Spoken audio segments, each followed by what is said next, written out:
Bonjour tout le monde, on est vendredi 13. Alors, je fais une petite pause, j'en profite pendant que je suis toute seule pour prendre un petit peu, faire un petit peu un point.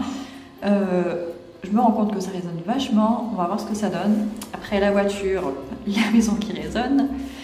Alors, je vous prends parce que hier, j'ai terminé The Christmas Party, que j'avais commencé mardi, je crois. L'autrice, c'est Catherine Croft. Alors j'ai bien aimé, comme je disais, c'était un huis clos sur une double temporalité, ça se passait en Écosse un soir de Noël. Plusieurs amis se sont retrouvés, 3 garçons, 3 filles. Ils étaient amis surtout du temps, pardon il y a un appel.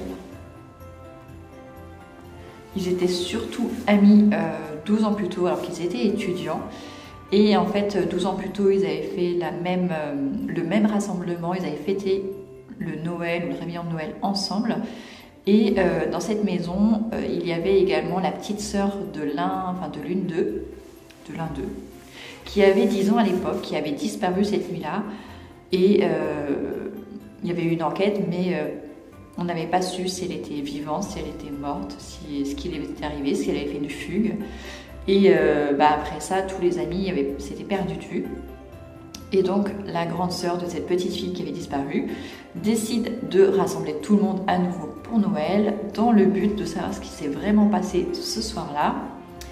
Et du coup, voilà, ils sont enfermés en plus dans cette maison en Écosse, parce qu'il y a une tempête de neige, donc ils ne peuvent pas s'enfuir, ils sont vraiment isolés, ils ne peuvent même pas appeler les secours s'il se passe quelque chose parce qu'ils ne captent pas.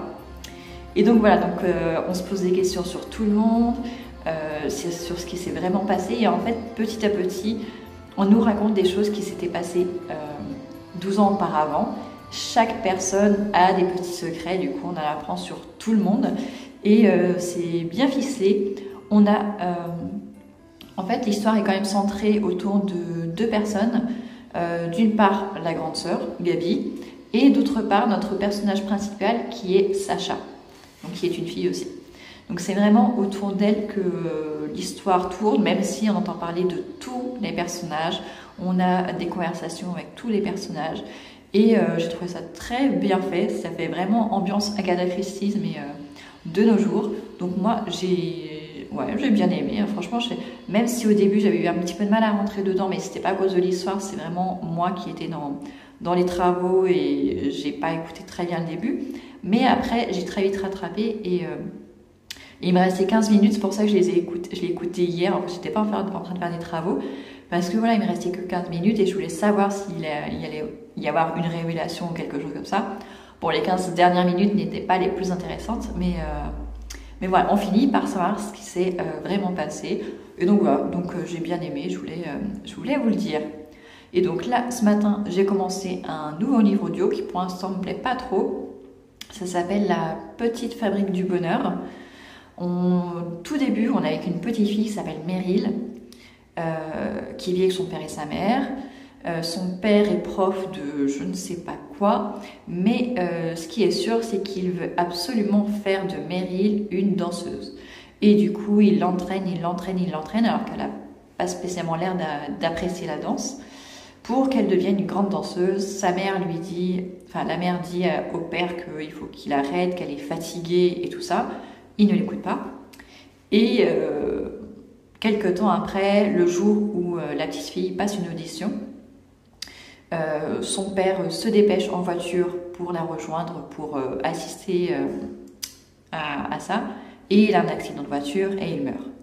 Et là, il va se passer un truc que j'ai pas du tout aimé, c'est la grand-mère qui dit que c'est de la faute de la petite fille, tout ça, alors que la petite fille, elle y est pour rien, c'est pas elle qui a demandé à faire de la danse, et le père, c'était un tyran, en fait. Et suite à cet événement-là, la mère va faire une dépression, et du coup, Meryl va croire que c'est de sa faute, la grand-mère, bien sûr, en rajoute une couche, et du coup, Meryl va finir par se forcer à danser, pour intégrer cette fameuse école, pour rendre fier son père, même s'il n'est plus là. Et donc voilà, donc là, maintenant, on fait un bond dans le futur. On retrouve Meryl qui est adulte, Et visiblement, elle a dansé déjà, elle a été danseuse. Et visiblement, elle a dû avoir un accident parce qu'elle a un problème à une main et elle cherche un poste de serveuse dans un café, restaurant, quelque chose comme ça. Donc voilà, elle n'a pas l'air spécialement heureuse, donc on va voir ce que ça va donner. Mais en tout cas, voilà, elle a eu une enfance vraiment pas idyllique. Pas du tout soutenue par le père, la grand-mère. Donc ça m'a un petit peu agacée. Mais on va voir ce que ça va donner. Je pense qu'elle va avoir un petit peu comme une seconde vie dans ce café-restaurant, parce qu'on a, juste avant que je coupe pour manger, on était dans ce café-restaurant où on a rencontré pas mal d'habitués. Donc je pense que ça va surtout tourner autour de ce restaurant. Et je me demande si ça s'appelle pas la Petite Fabrique du Bonheur ou la Petite Fabrique, quelque chose comme ça. C'est peut-être le nom du café-restaurant. Donc je vous en dirai plus quand j'en aurai écouté plus. Voilà. Donc je vous dis à bientôt. Et sinon j'allais oublier, j'ai presque fini The Perfect Love, ça avance vraiment bien, il y a beaucoup de retournements de situation, tellement que du coup je sais pas du coup vers quoi on va aller. Parce que là je commence à me méfier de plusieurs personnes, je sais pas dans quel sens ça va aller, je sais pas si on peut faire confiance à une certaine personne, et du coup ça peut tout changer. En plus je suis presque à la fin, donc c'est vraiment frustrant.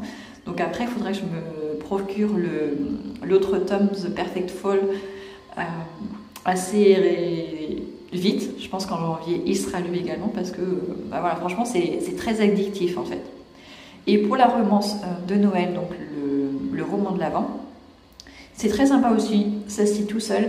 Ce que j'aime bien, c'est que les chapitres sont bien équilibrés. Je trouve qu'il n'y en a pas trop, il n'y en a pas assez. Je trouve que chaque chapitre est bien ficelé, donc c'est cool. C'est mieux que les romans de l'Avent des enfants, parce que les romans de l'Avent des enfants, quand on arrive à la fin du chapitre, on n'en a pas assez. Il nous en faut plus. Hier soir, mon fils, on lui a lu son chapitre, et il m'a dit « Ah mais c'est nul !» parce qu'en fait, on nous coupe l'action, et du coup, on n'a pas la suite, il faut attendre le lendemain. Donc pour lui, c'est un peu frustrant, et même pour nous parents, parce que on sait que c'est le chapitre d'après qui va être intéressant, donc c'est un petit peu dommage. Mais en tout cas, pour mon roman de l'Avent à moi, il est très bien dosé, très bien découpé, et ça, c'est très agréable. Donc forcément, je suis arrivée jusqu'au 12 hier, donc il reste la moitié jusqu'au 24. Et donc voilà, donc c'est chouette.